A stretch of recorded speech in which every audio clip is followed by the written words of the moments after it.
Hey, welcome to The Explainer. Today, we're going to talk about something that affects literally billions of people, and a lot of them don't even know it. We're diving deep into hypertension. You probably know it as high blood pressure. Okay, so you've definitely heard this phrase thrown around, right? The silent killer. Sounds pretty dramatic, a little scary even. But what does that really mean? Well, to figure out why it's got that terrifying nickname, we've got to get to the bottom of what it actually is. So let's just peel it all back to the very beginning. To get a handle on this killer, we first need to understand the condition itself and, the numbers behind all that pressure. All right, so at its most basic, hypertension is, well, it's pretty much exactly what it sounds like. It's just too much pressure, too much force pushing on the inside of your arteries. Imagine the pipes in your house, but the water pressure is cranked up to the max 24/7. This isn't just a quick spike when you get stressed out, it's a constant day in, day out thing. Okay, let's get into the numbers. When you get your blood pressure taken, you always see two numbers, right? That top number, that's the systolic pressure. Think of it as the force when your heart is actively pumping. The bottom number is diastolic. That's the pressure when your heart is taking a break, in between beats. So anything under 120/80, that's the sweet spot. That's our normal, healthy baseline. But the alarm bells really start to go off when those readings are consistently hitting 140/90 or even higher. That's the official line in the sand for hypertension. It's the point where that nonstop elevated pressure starts becoming a real long-term threat to all the important stuff in your body. And what's so important to get from this is that it's not just like flipping a switch from good to bad. It's a whole spectrum. You've got this elevated category, which is basically a yellow flag, a warning shot. Then you climb up to stage 1 and stage 2, and things get more serious. And way at the top, you have a hypertensive crisis. That is a straight-up, get to the hospital now kind of emergency. Laying it out like this really shows you how the danger level just keeps climbing. So that leads to the big question, doesn't it? Where is all this extra pressure coming from? I mean, what's causing our body's plumbing system to go completely haywire? Now, this is what I find absolutely fascinating. For the overwhelming majority of people, we're talking 95% of cases, there's no one single thing you can point to and say that's the cause. We call this primary or essential hypertension. So instead of a single smoking gun, it's more like a whole collection of different factors all working together. Some of it you're just stuck with, like your family history or just plain getting older. But a whole bunch of it is tied to how we live. Too much salt, not enough movements, carrying extra weight, and being under constant stress. It's a really complex puzzle. And then you've got that other little slice of the pie, just 5 to 10%. That's called secondary hypertension. Now, in these cases, the high blood pressure is actually a symptom of something else going on. It could be kidney disease, a problem with your hormones, or even a side effect from a medication you're taking.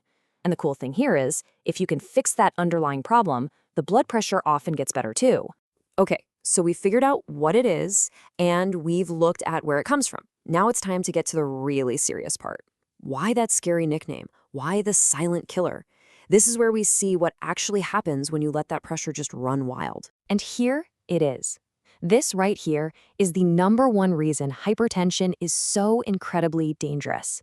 You can literally be walking around for years with your blood pressure through the roof and feel totally, completely fine. No warning signs, no red flags. Nothing telling you that something is wrong until it is very wrong. Now, sometimes, and I mean rarely, usually only in really severe cases, you might get some symptoms. Things like headaches that won't quit, feeling dizzy, maybe some blurry vision. But I have to be crystal clear about this. Waiting for those symptoms to show up is a terrible strategy. They are the absolute exception, not the rule. So if we can't rely on symptoms, what are we supposed to pay attention to? Well, the real danger is the damage you can't see. It's that slow, quiet, relentless wear and tear that all that pressure puts on your body every single day. And this is what that silent damage eventually turns into. That constant pressure makes your heart work way too hard, which can lead to heart failure. It just pounds away at the delicate vessels in your brain, potentially causing a stroke or even dementia. It can scar your kidneys. It can even damage the super tiny blood vessels in the back of your eyes. See, these are the incredibly loud and devastating results of a very, very quiet problem. Okay, I know that was all pretty intense, but the story doesn't end with doom and gloom, I promise. The really good news is that hypertension is totally manageable. So let's pivot away from the problem and start talking about the solution. Let's look at the toolkit you have for taking back control. So first things first, how do you even know if you have it? Well, getting diagnosed is actually pretty straightforward. It all starts with that blood pressure reading. But here's the key, it's not just a one and done thing. They need to check it on a few different days to make sure it's consistently high. After that, your doctor might do some other tests just to see if there's an underlying cause or if any of that silent damage has started. And when it comes to actually treating it, the best way to think about it is like a 1-2 punch.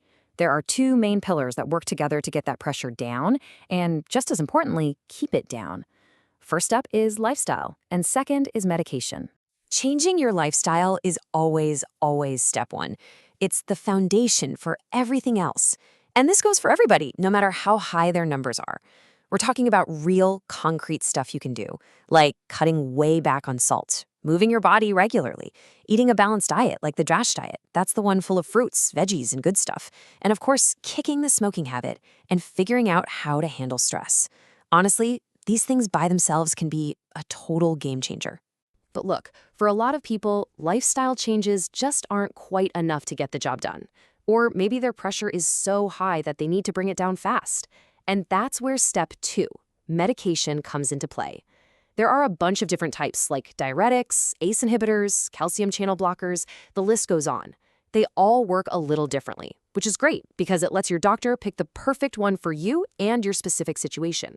So, if there is just one thing you remember from all of this, please let it be this.